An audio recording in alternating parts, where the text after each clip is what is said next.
I'll start the recording here. Uh, Yes. And we I'm so have with excited us. because I'm such a huge fan of yours. Like Danny Fields movie.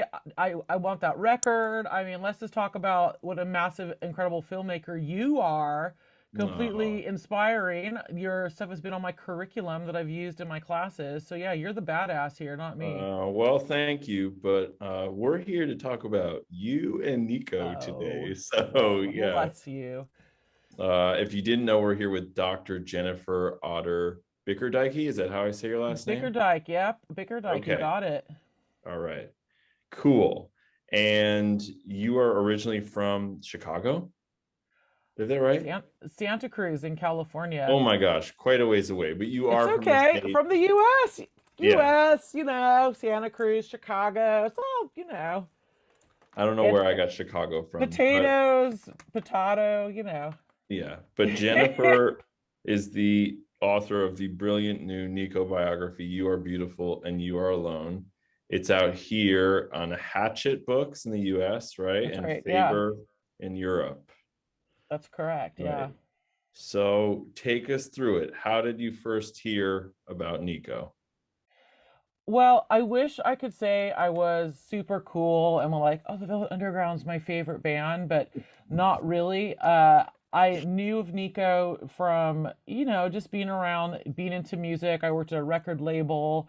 I had lots of friends that were into music, but I first got interested in Nico after watching the Royal Tenenbaums. There's, of course, that fantastic scene with Margot Tenenbaum, which is Gwyneth Paltrow's most amazing performance ever, and Richie Tenenbaum, where a Nico song is like a crucial. The Nico song is almost like a character in and of itself in that particular scene. So I was like, "What is this? Who is this Nico person?" And went out and got the record, which is Chelsea Girls, and it was beautiful, but it also is quite sad and melancholic, and I never could really listen to it all the way through. And that was kind of my whole relationship with Nico. I didn't need to know anything else. Then fast forward about a decade, and I was out in Soho in London, and I had just put out my record. I just put out my book Why Vinyl Matters, and I wanted to do another longer book. Really wanted to do something on a woman, and I'm like, okay, like who's not had a book done on them? And I literally, I'd had a little too much vino, and I just started Googling, and Nico came up as being like this really important woman in rock. And I'm like, who is this Nico? And, there wasn't, I could not believe how little there was written about her. Even though she was, on all these lists and Rolling Stone, this, that, and the other, she was like this super important person. And I thought it was going to be a situation where I'd find out that she was like playing the country fair circuit or like going to be on Dancing on Ice or one of those kind of vibes where you're just like, huh, okay. But it wasn't like it was just this crazy. More you get into the story of Nico, the more insane and crazy it is, and that just attracted me to it so much. And then, of course, you and I both are dear friends with Danny Fields, who is a living icon himself, and having such an amazing resource of someone that knew Nico that I could talk to and ask and really make sure that I was differentiating them. There's so much mythology around Nico, differentiating the mythology from the person. It was irresistible not to write a book about Nico. Were there any reservations at all? I mean, only because, as I'm sure you know, you take on a project like this and you are spending every waking minute with them in your mind for years or maybe more. Yeah, yeah, no, you understand that more than anyone. Yeah, yeah. I do have to say the thing that's been the hardest part about it is it's it has, and I think I went from writing Nico 4 years of working on that book to direct, like literally, I was doing my promo and my last edits for Nico at the same time. I was starting a book on Britney Spears, so the only reason I bring that up is because the reviews started coming in for Nico and I was starting to write about Britney. And the thing that was really surprising is that when I was writing Nico, the word that came up more, the feeling and that came up was just anger. Anger at how she'd been treated, anger that no one had questioned and no one had been like, what is going on with this girl? You know what I mean? The way that people had written about her, the way that other women had written about her really, really upset me. Like that was very difficult. There were not very many women around, but the women that were wrote just if not more despairingly about her than the men did. And so to go to that and then have reviewers, it especially like, oh, Jen's trying to like redeem, Otter Bickerdike is trying to redeem Nico. It's like Nico doesn't need any redemption. Nico needs to be given a chance as a human being, because you're the way that people speak and write about women is so different than the way they speak and write about men. That is Right. absolutely irrefutable. And that is the thing that changed me the most, B, is that I didn't realize how much of that I would encounter, and I didn't realize how prevalent that was. I was just like, oh, all your Me Too stuff, like, go away. That is so real and just so on the surface. And now, like, I just get angry so quickly. And, like, we already had our first review of Britney come out, and I could not believe. I mean, Britney and Nico are very different, obviously, but there Mhm. still is that people refuse to see her as a person, as an artist, refuse to go below anything but the most shallow of depths of her. And that just, it just pisses, is makes me so like incandescent with rage. So that's really what So, changed me. yeah, expanding on that, I actually want to read part of your intro that I have copied here. What emerged was a didactic example of apathetic misogyny and stereotyping on that part of written history, a narrative that lazily rests upon the familiar, salacious, and utterly predictable realms of sex, drugs, and rock and roll excess, without acknowledgement of the unique and often unnerving life circumstances of the singer. There were very few women writing about and documenting rock music at the time, and even fewer brave enough to break societal expectations of what or how a female could be as an artist. Hmm. It's crazy because I guess we expect that of the old boys club in the 60s and 70s. We know who they are, that's all that they gravitate towards, like flies on what, especially the sex, drugs, and rock and roll, and they forget the artistry of it. um it's really like a sad kind of tabloidy way of writing, and I'm glad to see that at least now that's being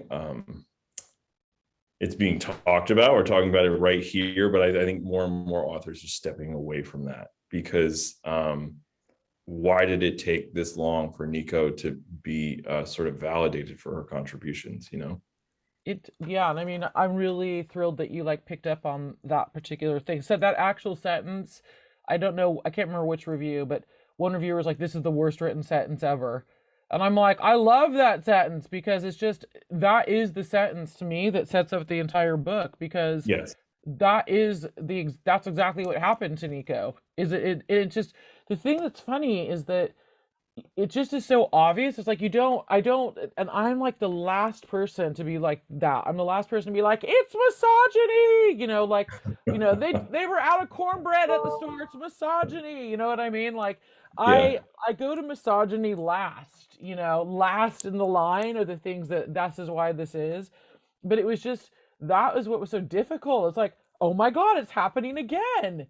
Is it just like blew my mind with Nico. And then again, like going into Britney, it's like there is no other explanation for this. That is this day. And I think that the hardest thing about it is being a woman is how you realize like you don't question a lot of these things that you're told. You know what I mean? Like you seeing pictures of Nico when she's older, for example, like you're just like, yeah, she does look, especially in the beginning when I first started writing the book, I was like, yeah, she does look broke down. She does look crap. Towards the end, when I was working on it, I'm like, she looks beautiful, and I can't believe she looks that good for all the stuff she's been through. But even I was still focused on the looks. You know what I mean? Like, Mm-hmm.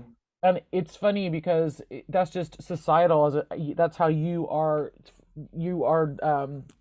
socialized to be thinking and focusing on. And it's interesting because I'm kind of like I want to keep writing like all these other like amazing women's stories keep coming to me, and I'm like, oh my God, I just want to keep writing about this, that, in music and in other things too. But then part of me is like, I just need to do a story about like dogs or something like that. You know what I mean? Just so I can like tone down the anger a little bit and get more chilled out for a while. like maybe write something about cement or something completely like non-emotional. But I mean, the one thing that's great about writing the Nico book is just getting to have conversations like this about her and getting Hmm. to talk to people like you that are excited and engaged and like you're young and sassy and you want to have, yeah, you want to have, cute, young and sassy, seriously, and that you want to talk about this and you want to kind of peel back the layers and see what's actually going on and look beyond the mythology that's so easy. The mythology is so easy just to, to rest upon that, and that's not what you're interested in at all. Right. And I mean, I think people forget, casual fans of art, entertainment, music, they forget that it's not just the art itself, that it's the job of the writer to define and elevate. Hmm. And I think that's probably one of the reasons why you're a writer. I mean, I can tell from reading the book. I mean, it's just so beautifully researched and done with the kind of care and grace that you wish every biography was. Oh, if I wasn't I married, it'd know be a Cougar Town, USA, right here. If I wasn't when married, I dude. was when I was talking about this book, with friends and other people, I was saying, the best rock books are on par with high literature, while the rest are rock books. Like rock books give rock books a bad name. It's so it just was really nice, and also to meet and know, I have this quote also from the intro, any new crumb of information was hard won and precious, often the result of weeks spent digging in dusty, long forgotten archives, months of scanning through old microfiche, and countless emails and phone calls, all in the hope of discovering something not previously known. And you did over 100 interviews, right? I mean, a lot of Mhm. people from Manchester, where you're sort of located now, right? Yeah, I mean, I have to say the Manchester interviews were that was my favorite part of the book. I love that part of the book. I loved writing that part of the book. I loved researching. Unfortunately, I live in London now, but Manchester is my second favorite city in the world. I love Manchester. It's fantastic. Have you been there before? No, I haven't. That is one place Oh, I want to go. oh, Yes. it's so good. It's so good. Like, oh my God, I found this video of myself from like I wish I don't know where it was. It was like I made a video of myself the night before the first time I went to Manchester, and I was staying at my cousin's house who's English. I was probably like 30 years old, so I wasn't like a kid, and I was like whispering into the camera so as not to wake them. I'm like, tomorrow I get to go to Manchester. I can't sleep. I'm so excited. Okay.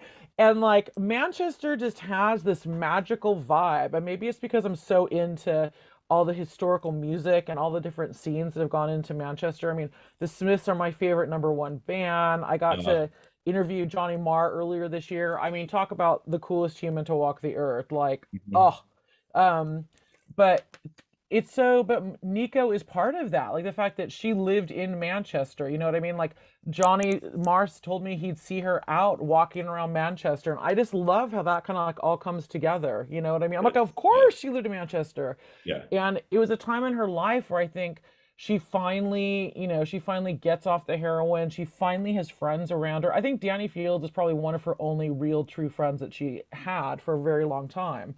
But it's one of the first times she has a community of friends that just like her for her. They're not trying to use her for anything. They're not trying to get fame for anything. They just genuinely are trying to take care of her.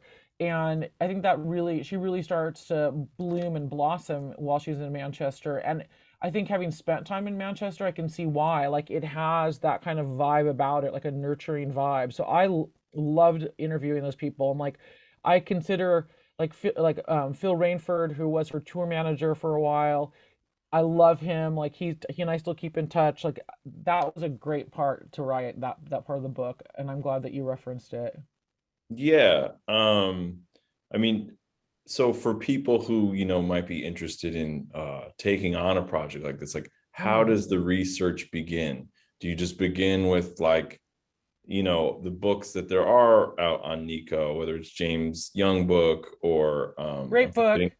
yeah, forgetting Shout the out to other James biographer. There's Young. also Nico Icon. Like Great where does movie. it begin? I guess. Hmm. Well, How you do you know, because start? you. Okay, yeah, I'd like to know how you start too. Yeah. But the very, very first thing I do, like I got asked earlier in the year, I got asked to do a Karen Carpenter book, right? And so, like From I New know Haven, from right New near Haven, where I'm from. Yeah, represent! Woo, yeah, exactly. woo, Yeah. woo, woo, So woo, woo. yeah. So like, and I'm sure it's kind of not dissimilar to you. You know, we're music nerds, so like, there's like a lot of cultural figures that are kind of floating around, and you're like, you know of them, but you don't really know them. So, like with the Karen Carpenter thing, I bought like 3 books, and I read the books. You know what I mean? And I'm like, the first thing I think is this person, not even do you like this person, but is this person interesting to me? You know what I mean? Mhm. Like, does this person grab my attention? And like with Right. Nico, like Nico is just so layered, and so the whole story just is so insane. Like, it totally grabs your attention. And then it's like, what else could I add to what's already there? Like, I think that's kind of hard when you first begin. Is there, especially when you're coming to a subject like a Nico or a Karen Carpenter, where there's so much mythology around them, has a lot been written, and yeah, looking at the books out there is the first thing. I'm a total dork, so and I have a PhD, and the only reason I say that is because I've been like trained as a researcher. So I always go to the British Library, which is supposed to house like every book ever known to man. So I'll go there and see what they have. I'm a big library nerd. I love a library. Nothing is sexier to me than a library. So the fact that you work at a library, TikTok, baby, yeah, Yeah, yeah. Snapchat. Um, I will, do a really deep library search, see if there's any archives held having to do with that particular subject. So microfiche, nothing gets me more excited and more annoyed at the same. Like microfiche, when you're getting into the microfiche, you know that it's playtime is over. You know what I mean? When Mm, you get into the mm. microfiche though is when I've already decided that's when I'm seriously going to do a project. But the first thing I do is books and see if the subject captures me and think, can I write what I want to spend? Like you said, the really important thing, would I want to spend the next at least year with this person and with the different people that that person will bring into my life, because there's That's going to right. be crazy fans out there. If you're doing interviews, you're going to have to deal with people or trying to get to people that knew that person. What are they going to be like?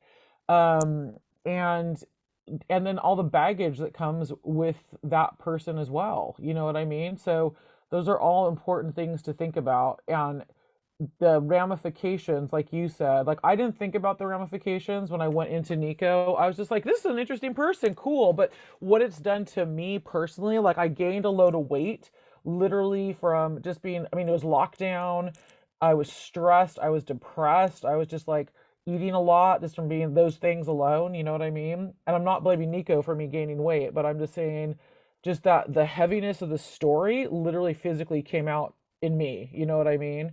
And just that kind of like depression, getting older, all these things were kind of like all coming to a head. And I think the book was doing a little, and Nico's story, it did really play. Have you found that like when you're doing movies that the story does play with your own mentality as well? So I was just thinking that like there's the cliche of the writer who's like, drinking or has some sort of Mm, chemical dependence, but not enough is really talked about the physical taxation of mental thought and writing and constructing something entirely new.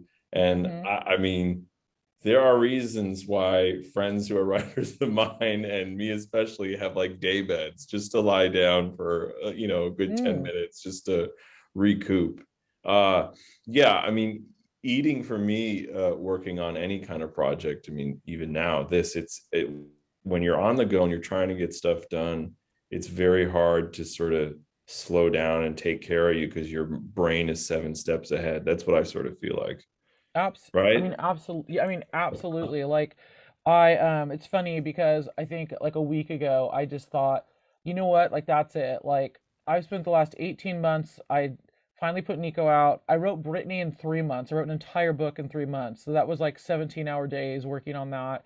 Yeah. I was the editor and kind of midwife to Will Sargent from Echo and the Bunnymen, his memoir. So I put out 3 books in a year, and Wow. I'm just like the physical and the mental part of it, like Slow at one down. We point. want you. We want you here. Yeah, Yeah, yeah. exactly. I mean, it's like I kind of got to the point where I was just like, I like probably like a month ago, I was talking to my friends. I'm like, I don't even know what it is I like to do for fun anymore. Like if I'm not working, I don't know what You to like to do. write, right? Yeah, I like to write, and my other hobby is sleeping. You know what I Yeah, mean? yeah, So, and also like with that kind of like go go go attitude, like I'm gonna start a couch to 10K and a yoga challenge. And know what I did? Like day two, I like pulled a muscle, so now I'm like hobbling around. So it's like you oh, have to slow, like you said, slow down, take care of yourself. You have to kind of like rebuild so you can go on to the next thing and be yeah, successful. yeah. So.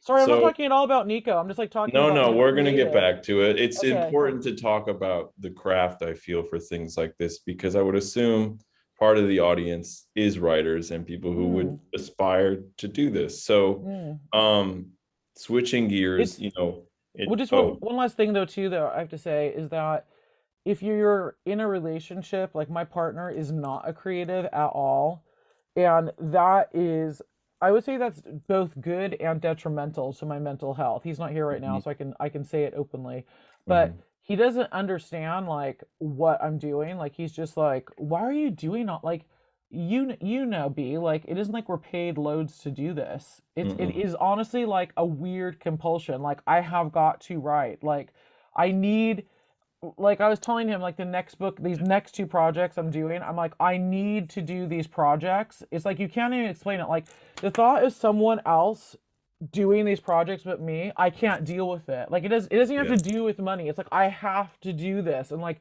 he doesn't get that at all. He's like, "Why are you killing yourself?" And in yeah. one way And it's it's, good. Oh, go ahead, sorry.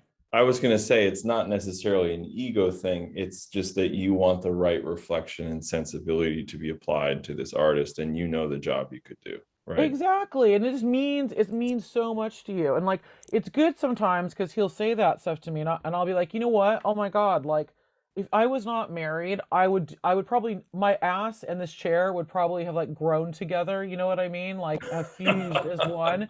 And my hands would probably just be like this, you know what I mean? My hands would Yeah, be just you'd like be like a writing centaur or something yeah, like that. exactly. I Yeah, would be like I'd be like some like a fused like writing machine.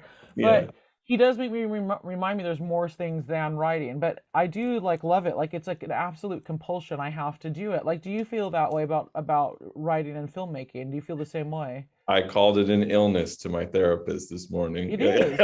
Yeah.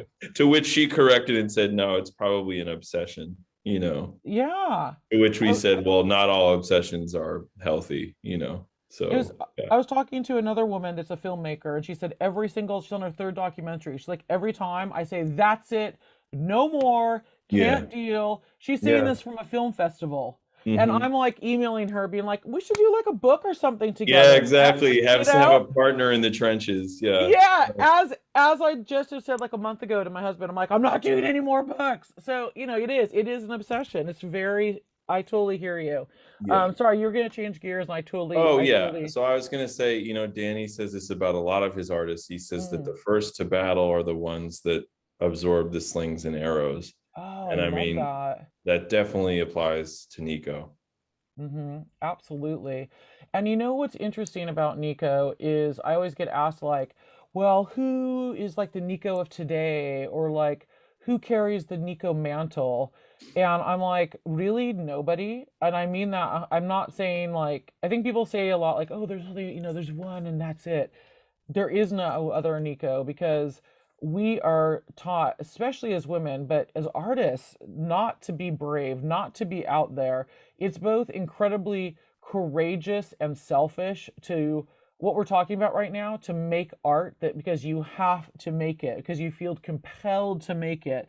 Nico did not make music. She wasn't like, a hit factory. I don't want to throw anyone or their art under the bus, but it was the opposite of the economy we're living in today, where it's like, okay, these are some songwriters that are going to make a hit that's going to make money, that's going to be on video games, that's going to be on TikTok. She was just hearing things in her head and in her heart, and with John Cale creating this soundscape that is just we've never heard it before, we've never heard it after. It had nothing to do with this is Nico and this is my brand, or hmm, I'm going to be scoring this movie. It had everything to do with this is something I have got to get out of me.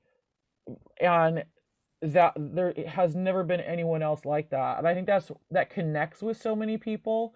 But I think it also scares people too, because that's not something we're really encouraged to do. That art for art's sake is kind of like a myth, but it's something that I would say is nearly impossible to do. I mean, it's possible in terms of if you're at home and you're just like, I'm gonna like make some cookies just for the hell of it. I'm gonna bake for baking's sake, or I'm gonna make this pinata for art's sake. But in terms of calling yourself an artist and doing it for the sake of doing it, that's something I think that isn't we're not really encouraged to do at all. Like the commodification of art is such a huge problem. Yeah, and this is, I mean, Marble Index, that is pure art. I would not listen Mm. to that and say this is got total commercial potential. I would say Mm. that this is like, it's art. Do you know what's hilarious? One of my friends, he's actually working on doing like the biodrama of the movie, and he's Mhm. just like, so I've been like listening to the Nico catalog on repeat. I'm just like, what?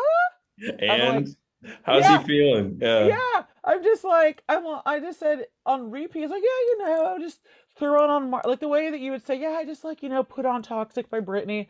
I'm just like, you're listening to like the records repeatedly, one after the other, and then going. He's all, yeah, just to kind of absorb, and he's like so bright and cheery about it. It was like the most mental. I can barely get through Chelsea Girl, which is like the happiest of the records. Right. Like Yes. Marble Yeah. Index, it's mind blowing in terms of the production that John Cale brings to it, Hmm. but also in terms of one thing, I can't remember if I wrote it in the book or I said it in an interview, but Nico, the fact that English is not her second language and her lyrics, it's like she, the easiest way I can describe it is she uses the English language as a instrument, like an implement to create art in a way that we never would have thought of using it, if that makes sense. It's kind of like she's adding wasabi to like a chocolate cake and it's absolutely delicious. And you're like, I never thought of using wasabi like that. Like, is this something that's how she uses the English language in the way that she creates her lyrics and she's a poetess, as Dany Fields always says, but nobody else has ever been able to use the written word in that same sort of way, and it's something that's just so unique to her. Well, and she really like, she had such a desire. I see this in the book and in many things that I've seen and read about her. Has such a desire and need and want to become an artist. And of Mm-hmm. all people, it seems that it's Jim Morrison who really helps her out and like, okay, well, read these authors and Mm-hmm. record, these visions you might have, and maybe think about this. And he really sort of seems to instruct her on how to take things from thought to conception to final product, I guess, in a way. For all the nasty things said about Jim Morrison, You've been spending the time with women Dany the women that were Fields. with him, like, this includes Nico, but it's also Linda Eastman, Gloria Stavers. They never forgot him. And Mm-hmm. it wasn't just for his like wild behavior. It was really like because he was an inspirational and somewhat loving and magical person, I think. Mm-hmm.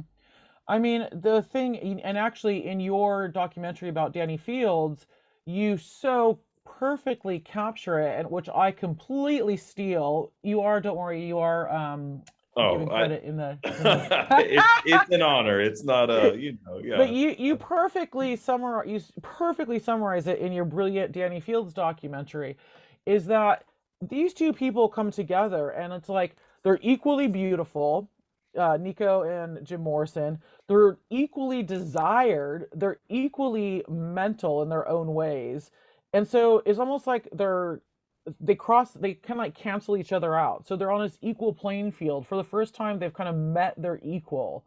And I Hmm. think it was the first time that Nico did not feel judged solely because of her looks, and she could almost like open up and take in what he was saying. And he saw the possibility in her. Like nobody else, I think, saw the possibility in her. The only other person that I think, in a totally different way, it's like Jim Morrison opened her up to being an artist. The only other person I think that saw Nico, but Jim saw the artist potential in Nico, Iggy Pop, I think, saw the human in Nico. Like having my interview with him, it was interesting because I don't know, especially after I thought about it afterwards, I don't know if it was Iggy having decades after his relationship with Nico to reflect back on that relationship, or if it was him at that time thinking about it. I think it's the first.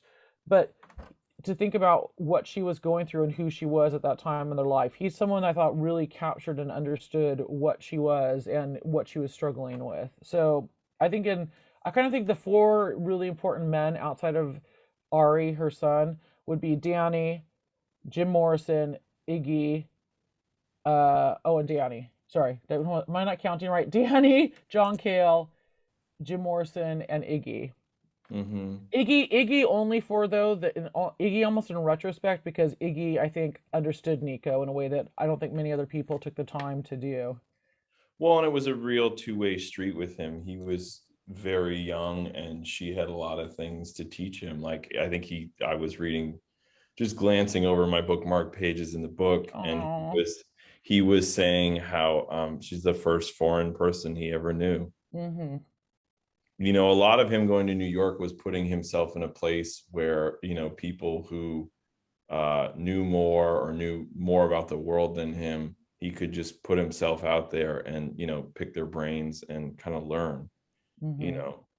Kind of everyone's entry into New York via Danny Fields, whether it's Mm-hmm. Jan Wenner or Joey Ramone or Iggy Pop. Um, so where was I going to go? Oh, and the other man that I was very surprised. I never heard this. She went to Ornette Coleman to figure out the harmonium. Oh, I know. Isn't that crazy? Where did that come from? Where did you find that? Who confirms that? Do you know what that's just even like that was just like the weird thing about that's just like some random something I read in an article, and it was like an interview with Nico. I'm pretty sure that's where I got that from. Mm-hmm. And that's one of those things like Nico's so like, oh, she's racist, she's this, she's that. It's like, why don't we focus on some of these other little minutia of her that kind of show that there's a lot more context and a lot more layers than just simply throwing that she was racist. You know what I mean? Mm-hmm.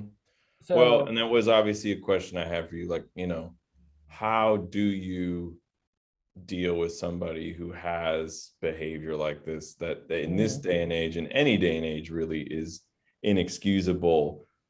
But to say that she lived a life of trauma and through trauma, that's putting it lightly. Not mhm. that creates any excuse for any of this, but I mean, how do you as a writer deal with that? I mean, when you're reading the Emma Mark story and you're like, God damn it. Like, like, Mhm.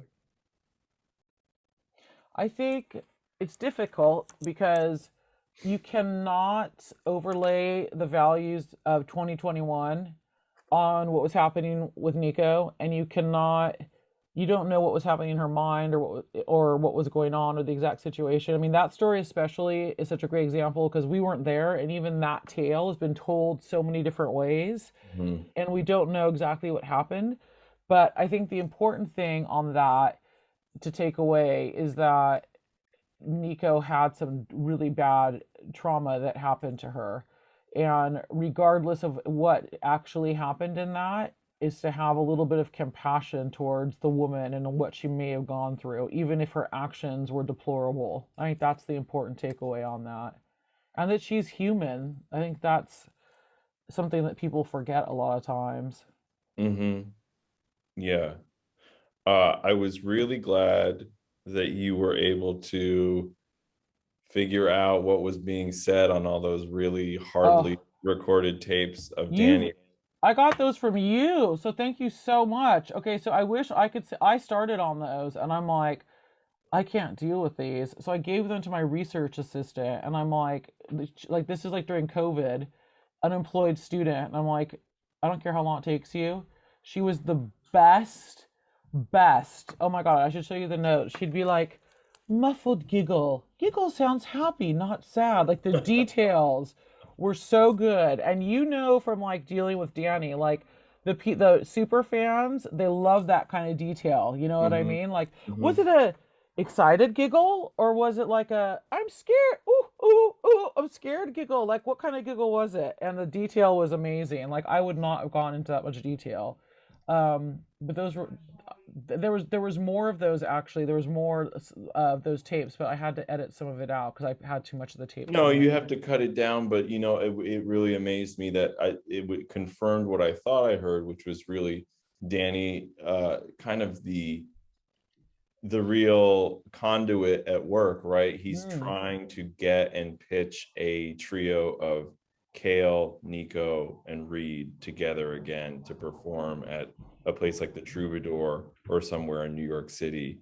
And it's amazing for me because it's probably like what, 74, 75, that already then like the Velvet reputation is already growing in New York and beyond. Like, and he sees that obviously.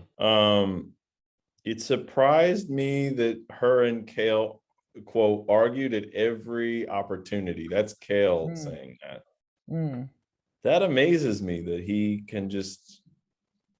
I mean, it's not like they did one album together and then they called it, this isn't working out. Like he just kept doing it. And, similar, a takeaway from the Velvet Underground documentary and also what Joe Boyd says in your book is like, Kale really preferred to be, he needed somebody to be a foil for his artistic sensibility, mm-hmm, whether it's Lou with kind of these blues songs that he can put the kind of avant-garde Lamont Young kind of drone onto and avant-garde elements, or Nico where it's a simple harmonium song and he can create this kind of fantastic swirling arrangement around each of the mm. songs. Yeah, I mean, I think it's hilarious because I almost think, and I could be wrong, that he'd forget about what it was like to work with Nico, and then he'd go back and be like, "Oh no," you know what I mean? Like, it's kind of that was what makes it, we all have that kind of friend or whatever. It's like, "Oh, I forgot it was like this," um, but definitely what they did was magical, and I think that he just didn't put up with her nonsense, and she didn't put up with his. You know what I mean? And I think that was they're two old friends that knew each other, Right. and I think that's where the magic comes from. And you really see him evolve as a producer through those records, I think, as well, and her evolve and get more confident. I also didn't realize that Kale had done Marvel Index first, and that set him up to be able to be like trusted as a Real producer. producer for the Stooges. I thought the Hmm. Stooges came first. I don't know why, but you know. I mean, but back to the Nico personality thing. I mean, Warhol kind of put it perfectly, and this is in the book, that Nico has the ability to be 5 and 50 at the same time. I mean, and similarly, like I've heard Dany say, or somebody might have been Duncan Hannah, oh, here comes Nico, everything's gonna be okay. I love that. No, well, no, that nobody said that, that it was Oh, no always, one said that. yeah, yeah. I mean, I think it just depends also on like it's weird because I don't think people stay the same. You know what I mean? Like obviously certain parts of you stay the same, but Yeah, I it depends also on like who you were talking to. I think like she's going to be different if you talk to Dany than if you talk to someone in Manchester, for that's example. right. Or, Manchester seems like a very different world where she is trying to kind of take care of herself and take on a new life and new chances. And yeah, that was a really great part of the book, you know. I'm Um, really happy you liked it. I yeah. had oh my goodness, it's been a while since I worked on the book. There was a really great guy that he was friends with Nico for a long time. They had a love affair in Ibiza when she first started going over there. He ran a club there, and talking to him about Nico, like when she first started coming over and modeling in Ibiza, that was really interesting too because she was just you still had shades of that some of the Nico characteristics that were to come later on, but there was an Mhm. innocence there and like a fragility that I think really got closed off later on when she, Yes. when she starts having to go into the modeling world and she starts having to travel so much. I mean, it's pretty insane if you think about it. She's 16 years old, traveling all around the world as a model by herself. Like that's pretty intense if you think about it. And I think people don't really take that on board when they when they look at the trajectory of her life.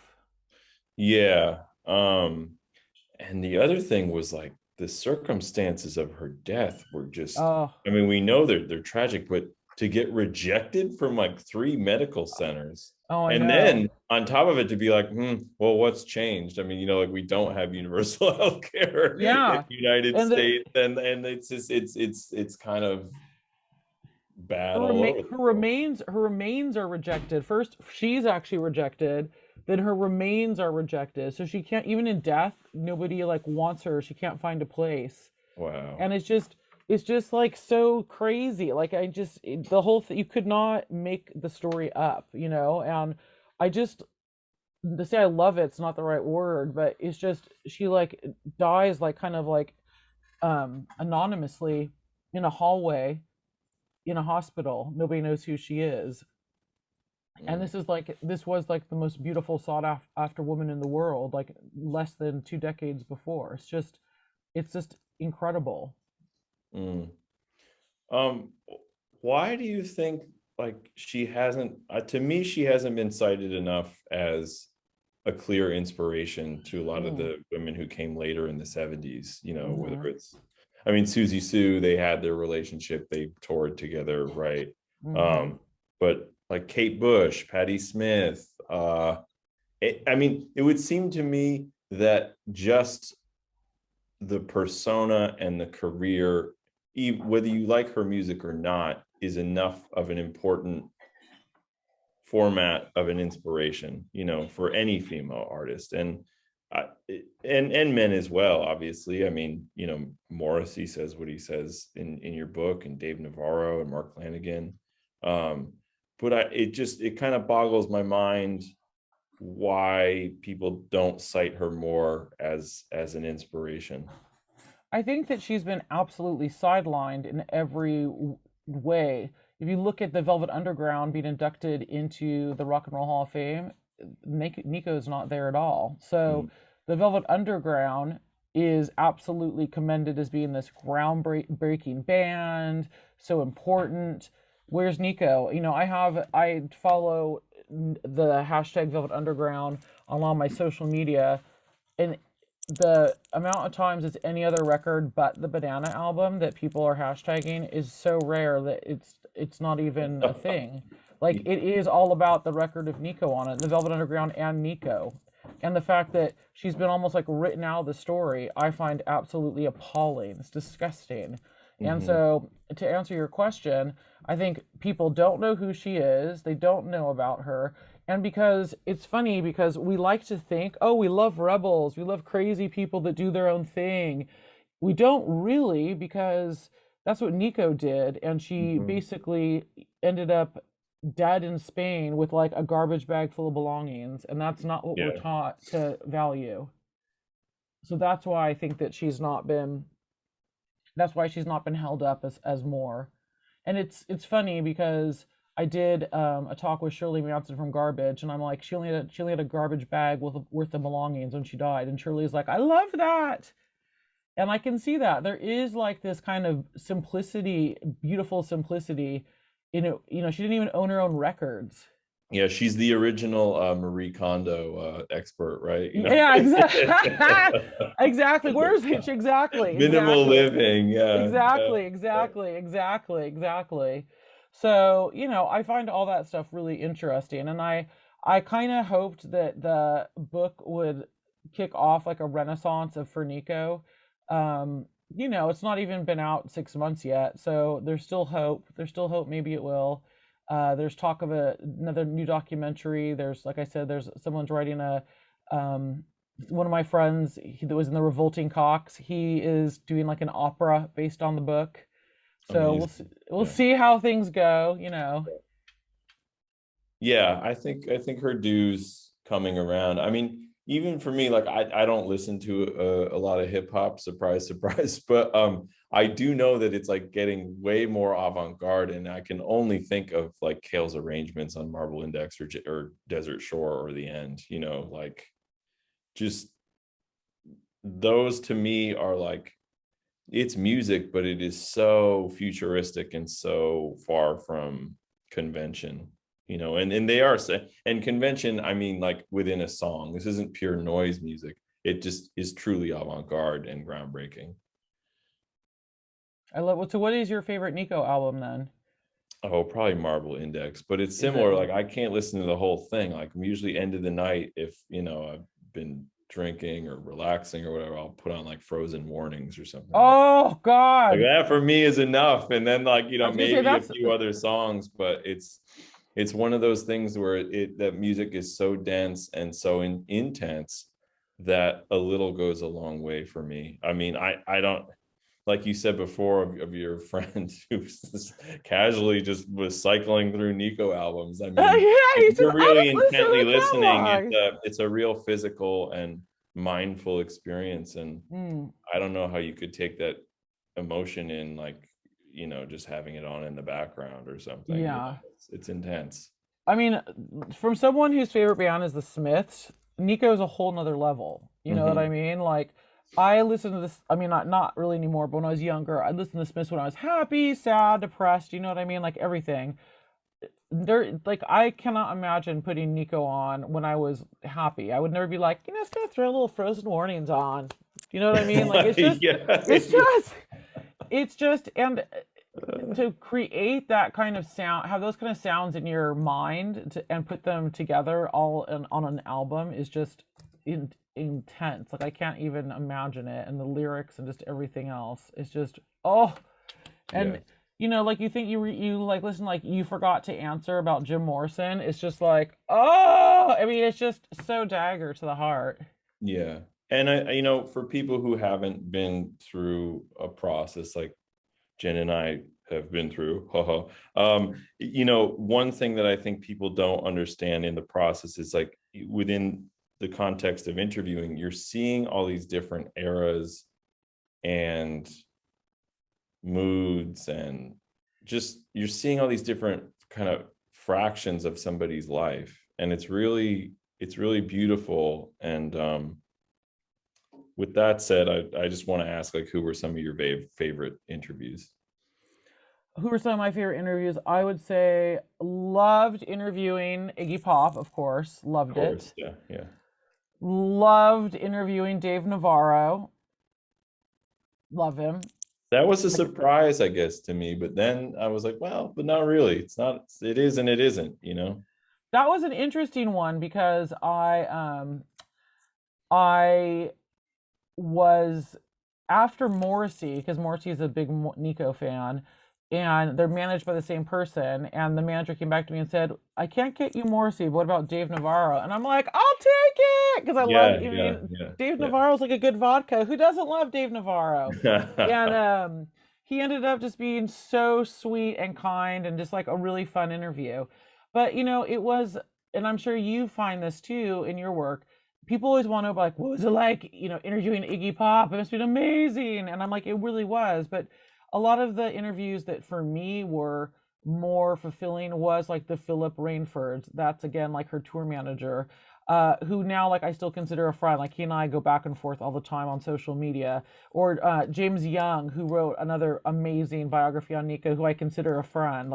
People like that, like you become friends with some of these people, and what you're asking them to do, you're asking them to open up and tell things they've never told anyone else before. And it's a real skill, I think, to be able to interview someone and make them feel that comfortable that they're going to divulge stuff to you that they've not told anyone before. And usually it's personal things. They're not telling you, like, oh, it's a blue sky today. I like a ham sandwich. You know what I mean? It's personal things, especially someone like Nico, where it's a complicated person, and probably a complicated time in the interviewee's life. To create that kind of vibe between you is really, really important. So I would say those two people I just said were great. Also, the woman that was her tour manager, that was a really, really good one, because she was also German as well. And I think there were so few women around at that time period. That was important for me, is to get as many women's vibes, because there was this whole thing about Nico didn't like women, and Nico was jealous of other women. And I just think it goes back to the very beginning of this conversation. I think that for all we talk about the sisterhood and all this stuff, I think that women are pitted against other women a lot of times, which makes me really sad. One of my favorite interviews was actually a woman named Jane who was friends with Nico. And one of my favorite stories was Jane bought Nico a pair of shoes, and like Nico wasn't expecting it. And Nico says, the first time anyone's gotten me a present in a very long time, and like basically started crying. That was like one of my favorite interviews. So I guess there were a lot of favorite interviews, I would say. Yeah, of course. It's a transformative experience, I think, It is. It's really, I do love interviewing people. I hate transcribing, between you and me. Oh, who doesn't? Yeah, we're Oh, all hey, tech people, we're all waiting for some transcription technology that actually works and does it oh, correctly. it's so bad. I mean, like, I use Ader. I use Otter AI, but even that, it cannot. And like, it was funny. I have an intern. I asked her. I took had her take a conversation I had with someone recently, and even you have to transcribe your own interviews most of the time, because the way that people talk, this, just then, like when I say, you know this, you're not going to be able to use that in something that you're filming or something that you're writing. You're going to Right. take that out. And Hmm. I wish they need to either have an intern that knows to take that out, which is far and few between, or they need to create some sort of really smart computer program that knows, take that crap out. We don't want that, Yeah. because the So transcribing sucks. next up in Oh, Jen's world is yes. the Britney book. Tell us what else is Yes. going on. Should I, Yeah. can I change my background as the Britney? Are you Yes. ready? Yeah. Da da da da da. Woo! So tell us Da, about this da, book, da, and then da. tell us what's slated. What else is coming up? Okay, so this is coming out. In fact, as I'm talking, I'm getting an email from my agent telling me when. I think this is going to come out in the US next year, but we're coming out in a week and a half here in England. It's called Being Britney, Pieces of a Modern Icon. And it is basically a sociocultural look at Britney Spears and how she's been a touchstone to culture worldwide for the last 20 years. And I absolutely love this book. I can't lie. I did it like mosaic style. So Britney's 40th birthday is on December 2nd. And the way I've written it is 40 small chapters, and it goes chronologically through her life, but with different episodes in her life. So like it starts out with her going on Star Search, and we talk, of course, we cover the conservatorship. We talk about, I mean, there's some silly things in it, like Mhm. Brittany thought her house was haunted at one point.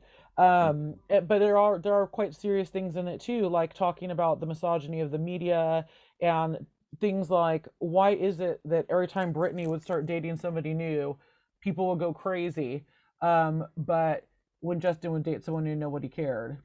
So it really kind of like looks at the different permutations of Britney, and also things that people don't think about or know, like her perfume empire. Every 15 seconds, a bottle of Britney Spears perfume is sold around the world. Wow. I didn't know she had that. Yeah. Yeah, so November 11th, Being Britney, Pieces of Modern Icon is out, and I'm really excited about it. That's awesome.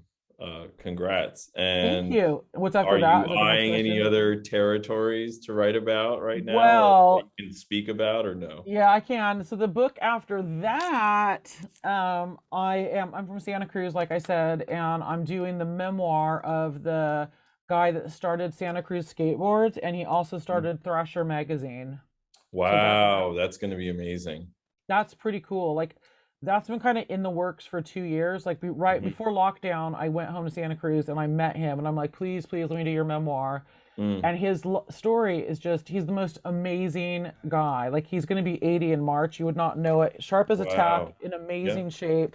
Kind of like a Danny Fields kind of character, like ageless, timeless kind of vibes. Hmm. And just the stories are just, here's someone that grew up during the Depression, hung out with Allen Ginsberg, hung out with Jack Kerouac.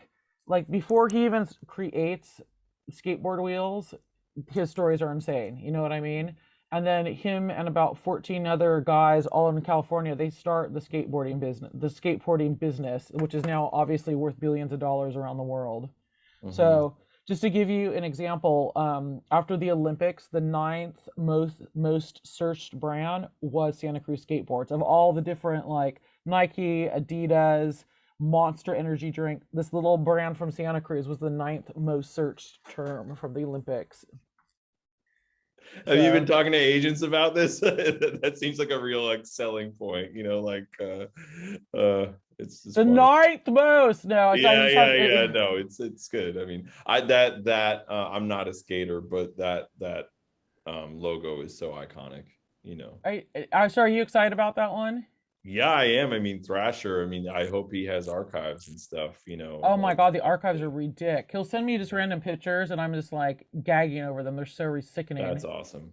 That's really So, exciting. Yeah. do you like how I'm like it's sickening? Uh, Yes. Yeah. Yeah. I know what that's like. Yeah. I would say one other thing that's important. This is the thing that I'm struggling with, and that is valuing how much you're worth. I'm sure that you've come across this before. So Never. No. no, like with him, like he's like he and I've gotten to this point now. Like it's been 2 years that we've been like working on this project, and I've not gotten paid. Let's just like building up the relationship, trying to find someone that wants to do it. So it, at this point, it's just like, okay, well, how much do I want to get paid for this? And it's like very difficult because you're so passionate about something that you have to also pay the mortgage or the rent or whatever it is you're doing. And I Yeah. think that that is, I would say the three hardest things about being a creative. One is getting the reviews. I hate that. I hate getting the reviews. If they're great, fantastic, but it's so difficult when someone does not get what you're trying to do. It's very hard for me. That's one. Would you agree with that? Yeah, but you know what? They don't reviewers don't actually contribute to much. I don't think. They don't do work like we do. I mean, I Woo! don't read the reviews unless you think it's a smart person who wrote it. And Don't that believe goes the for every hype. that goes for everybody, Yeah. yeah. So yeah. Because that's one. Two is the obsession factor, like we talked about before. Yes. But Yeah. three, I would say, is like getting paid for your work, especially when you're close to the people that you're doing the work with. Like it's very hard for me. That's very I like last night I was literally on the phone with the skateboarding guy going, "Oh God, I hate talking." Like literally that was my face be. I was like, "Oh, I don't like talking about this." Like I hate it so much. Yeah. Well, we'll hang out after this, but we'll cut this segment here. I just want to Okay. say thank you. Thank The you so book, much, darling. the book "You Are Beautiful and You Are Alone" is out now in the U.S. and the U.K. Go pick up a copy, hopefully from an independent record or bookstore. That's right. And Jen, I'm just so glad that somebody like you exists. So thank Oh, you. right back Yeah, out you. You're so fab. yeah. I feel like I'm talking to a celeb because I like just Oh, love your please. work I so feel the much. same way because we've actually never met, but.